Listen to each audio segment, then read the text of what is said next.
फिर सालाना इम्तिहान हुआ और कुछ ऐसा संयोग हुआ कि मैं फिर पास हुआ और भाई साहब फिर फेल हो गए। मैंने बहुत मेहनत नहीं की थी, पर न जाने कैसे दर्जे में अव्वल आ गया। मुझे खुद अचरज हुआ।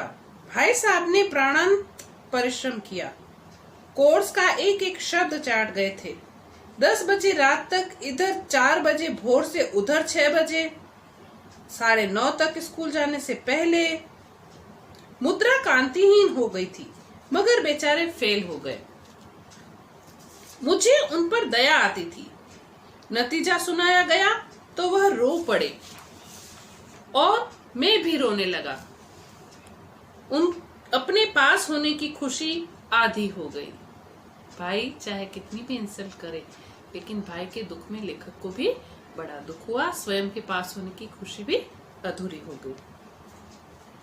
मैं भी फेल हो गया होता तो भाई साहब को इतना दुख न होता, लेकिन विधि की बात कौन टाले। विधि में शायद यही लिखा था भाग्य में कि मैं पास हो जाऊं, कक्षा में प्रथम आऊं, और भाई साहब फेल हो गए। मेरे और भाई साहब के बीच में अब केवल एक दर्जे का अंतर और रह गया। मेरे मन में एक कुटिल भावना उदय हुई कि कहीं भाई साहब एक साल और फेल हो जाएं तो मैं उनके बराबर हो जाऊं, फिर वह किस आधार पर मेरी फजीहत कर सकेंगे। लेकिन मैंने इस विचार को दिल से बलपूर्वक निकाल डाला। भाई के बारे में इतना बुरा कैसे सोच सकते हैं। आखिर वह मुझे मेरे हित के लिए तो डांटते हैं। मुझे इस वक्त अप्रिय लगता है अवश्य, मगर यह शायद उनके उपदेशों का ही असर है कि मैं दनादन पास हो जाता हूँ, और इतने अच्छे नंबरों से। देखो, भाई को इस बात का एहसास है कि यदि बड़ा भाई डांटता है तो वह मेरी भलाई के लिए डांटता है, और उसी के कारण ही मैं दनादन पास हो रहा हूँ। अब भाई साहब बहुत कुछ नरम पड़ गए थे। कई बार मुझे डांटने का अवसर पाकर भी उन्होंने धीरज से काम लिया।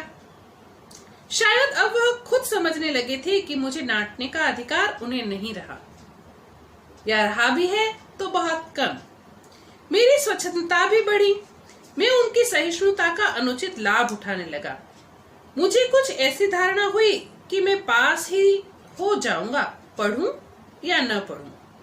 मेरी तकदीर बलवान है, इसलिए भाई साहब के डर से जो थोड़ा बहुत पढ़ लिया करता था वह भी बंद हो गया। मुझे कनकौवे उड़ाने का नया शौक पैदा हो गया। कनकौवे यानी कि पतंग, और अब सारा समय पतंगबाजी की ही भेंट होता था।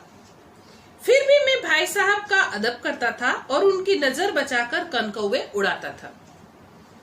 मांझा देना, कन्ने बांधना, पतंग टूर्नामेंट की तैयारियां आदि समस्याएं सब गुप्त रूप से हल की जाती थी। भाई साहब को कानो कान खबर ना पड़े कि मैं पतंग उड़ाता हूँ, इस बात का पूरा ख्याल रखा जाता था।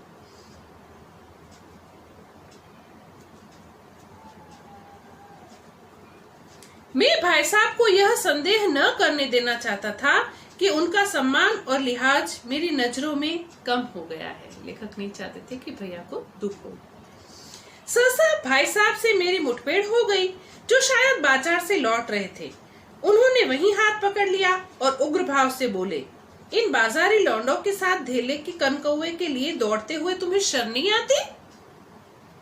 तुम्हें इसका भी कुछ लिहाज नहीं कि अब तुम नीची जमात में नहीं हो, बल्कि 8वीं जमात में आ गए हो।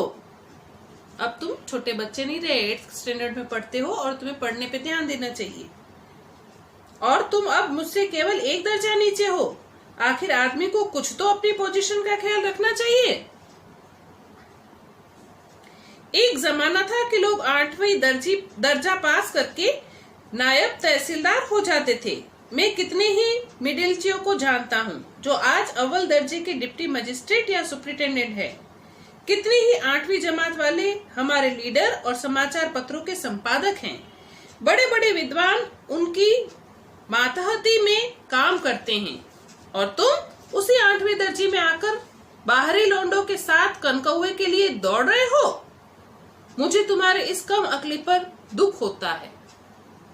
भाई को बड़ा दुख हुआ कि मेरा भाई 8th स्टैंडर्ड की सिंसियर समझता नहीं है।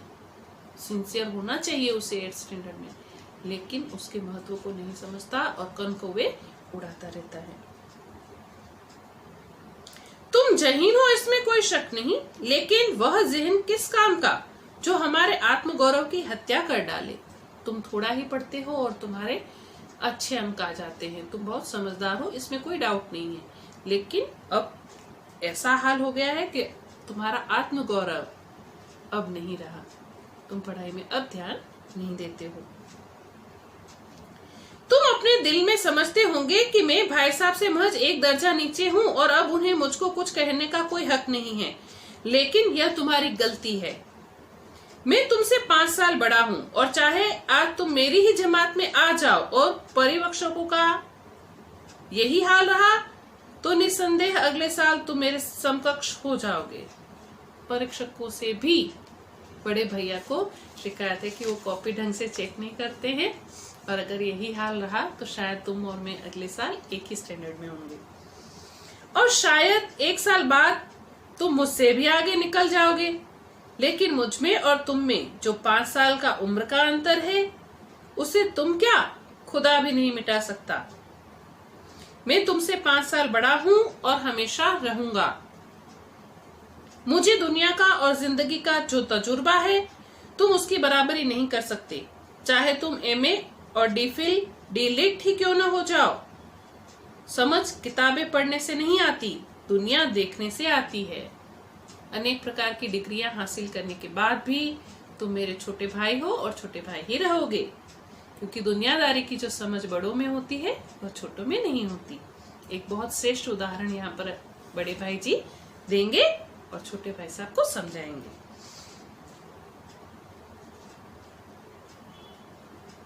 समझ किताबें पढ़ने से नहीं आती, दुनिया देखने से आती है।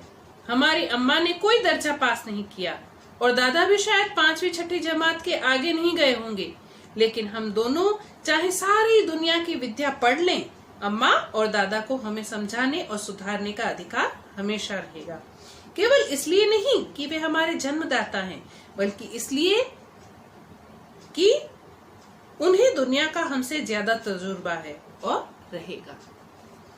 अमेरिका में किस तरह की राज व्यवस्था है और 8वें हेनरी ने कितने ब्याह किए और आकाश में कितने नक्षत्र हैं, यह बातें चाहे उन्हें न मालूम हो, लेकिन हजारों ऐसी बातें हैं जिनका ज्ञान उन्हें हमसे और तुमसे कई ज्यादा है। इट्स ट्रू ना। बहुत सारे हमारे ऐसे आदरणीय लोग हैं जो शिक्षा में शायद हमसे कम हैं, लेकिन उनका जो अनुभव है, उनका जो ज्ञान है, उनके आगे हमारी पुस्तक की शिक्षा कहीं नहीं ठहरती। देव न करे आज मैं बीमार हो जाऊं तो तुम्हारे हाथ पांव फूल जाएंगे। दादा को तार देने के सिवा तुम्हें और कुछ भी न सूझेगा, लेकिन तुम्हारी जगह दादा हो तो किसी को तार न दें, ना ही घबराएं और ना ही बदहवास हों। पहले खुद मर्ज पहचान कर इलाज करेंगे, अगर उसमें सफल न हुए तो किसी डॉक्टर को बुलाएंगे। बीमारी तो खैर बड़ी चीज है, हम तुम तो इतना भी नहीं जानते कि महीने भर का खर्च महीना भर कैसे चले। हॉस्टल में रह रहे हैं, इतना टाइम हो गया है, जो महीने भर का खर्च दिया जाता है वो हम महीना भर चला भी नहीं सकते। बीमारी से लड़ना और दूसरे के स्वास्थ्य की रक्षा करना तो बड़ी दूर की बात है। जो कुछ दादा भेजते हैं उसे हम 20-22 दिन तक खर्च कर डालते हैं और फिर पैसे पैसे को मुहताज हो जाते हैं। नाश्ता बंद हो जाता है, धोबी और नाई से मुंह चुराने लगते हैं, क्योंकि धोबी और नाई को कुछ उधार रखा होगा कि अभी तुम काम करो, पैसे बाद में चुकाएंगे, तो पैसे तो खर्च हो गए। लेकिन जितना आज हम और तुम खर्च कर रहे हैं, उसके आधे में दादा ने अपनी उम्र का बड़ा भाग इज्जत और नेक नामी के साथ निभाया है और कुटुंब का पालन किया है, जिसमें सब मिलाकर 9 आदमी थे। परिवार में इतने आदमी, 9 आदमियों का पालन पोषण दादा ने इससे ही कम सब पैसों में कर लिया है, तो सोचो कितने ग्रेट होंगे। अपने हेडमास्टर साहब ही को देखो, MA है कि नहीं, और यहाँ के MA नहीं, ऑक्सफोर्ड के MA। 1000 रुपए पाते हैं, लेकिन उनके घर का इंतजाम कौन करता है? उनकी बूढ़ी माँ। हेडमास्टर साहब की डिग्री यहाँ बेकार हो गई। पहले खुद घर का इंतजाम करते थे, खर्च पूरा न पड़ता था, कर्जदार रहते थे। जब से उनकी माताजी ने प्रबंध अपने हाथ में ले लिया है, जैसे घर में लक्ष्मी आ गई है। तो भाईजान, यह गरुड़ दिल से निकाल डालो कि तुम मेरे समीप आ गए हो और अब स्वतंत्र हो। मेरे देखते तुम बेराह न चलने पाओगे। मैंने पाठ के पहले बताया था कि बड़े भाई को इस बात का हमेशा डर रहता है कि मेरे होते हुए, मेरे संरक्षण में रहते हुए मेरा छोटा भाई कहीं बिगड़ न जाए। अगर तुम यो न माने तो मैं थप्पड़ दिखाकर, कहते हैं कि इसका प्रयोग भी करना जानता हूँ। यदि तुम न माने तो मैं इसका प्रयोग भी करना जानता हूँ। मैं जानता हूँ तुम्हें मेरी बातें जहर लग रही हैं। मैं उनकी इस नई युक्ति से नतमस्तक हो गया। मुझे आज सचमुच अपनी लघुता का अनुभव हुआ और भाई साहब के प्रति मेरे मन में श्रद्धा उत्पन्न हुई। मैंने सजल आंखों से कहा, हरगिज नहीं, आप जो मुझे समझाते हैं मुझे जहर जैसा नहीं लगता। यद्यपि पहले लगता था जहर जैसा, है ना, और मन में ऐसे भी ख्याल आते थे कि खुद तो पास नहीं होते हैं, अगले साल शायद हम दोनों एक स्टैंडर्ड में आ जाएं, एक्सेट्रा एक्सेट्रा। बट बाद में जब लेखक को एहसास हुआ कि मेरे बड़े भैया मेरे भले के लिए ही सब कुछ कह रहे हैं, तो उनकी आंखों में सच में आंसू आ गए कि सही में भैया ने जो कहा वो बिल्कुल ठीक है। आप जो कुछ फरमा रहे हैं वह बिल्कुल सच है और आपको उसके कहने का पूरा अधिकार है। मुझे जो कुछ भी आपने कहा उसे कहने का आपको हमेशा अधिकार रहेगा। भाई साहब ने मुझे गले से लगा लिया और बोले, मैं कनकौए उड़ाने को मना नहीं करता, मेरा भी जी ललचाता है, लेकिन करूं क्या? अगर मैं खुद बेराह चलूंगा तो तुम्हारी रक्षा कैसे करूंगा? यह कर्तव्य भी तो मेरे सिर पर है कि मैं तुम्हारी रक्षा करूं, तुम्हें बेराह चलने से रोकूं। यदि मैं बेराह चलूंगा, गलत रास्ते पर चलूंगा, तो तुम्हें कैसे रोक पाऊंगा? संयोग से उसी वक्त एक कटा हुआ कनकौआ हमारे ऊपर से गुजरा। उसकी डोर लटक रही थी। लड़कों का एक गोल पीछे पीछे दौड़ा चला आता था। भाई साहब लंबे तो हैं ही, उछलकर उसकी डोर पकड़ ली और बेतहाशा हॉस्टल की तरफ दौड़े। मैं भी उनके पीछे पीछे दौड़ रहा था। देखो, अंत में बड़े भैया ने कहा कि मेरा भी जी ललचाता है कि मैं भी पतंग के पीछे पीछे दौड़ूं और अपने सारी इच्छाओं को पूरा करूं, लेकिन क्योंकि मेरे ऊपर जिम्मेदारी है तुम्हारा मार्गदर्शन करने की, तो मैं ऐसा नहीं करता। अंत में बड़ा भाई और छोटा भाई उस पतंग को पकड़कर खुशी खुशी अपने हॉस्टल की तरफ दौड़े चले जाते हैं।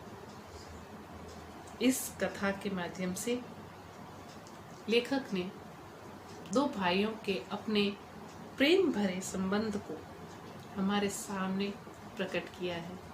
बड़े भाइयों का डांटना डपटना, उनका नाराज होना हमारे ही भले के लिए होता है। इसीलिए हमें अपने से बड़े व्यक्तियों की डांट को एक शिक्षा के रूप में लेना चाहिए और उनके आदेश और निर्देशों का पालन करते हुए अपने जीवन लक्ष्य को पाने के लिए आगे बढ़ना चाहिए। मैं चाहती हूँ मेरे सभी छात्रों को इस पाठ का सार समझ में आएगा।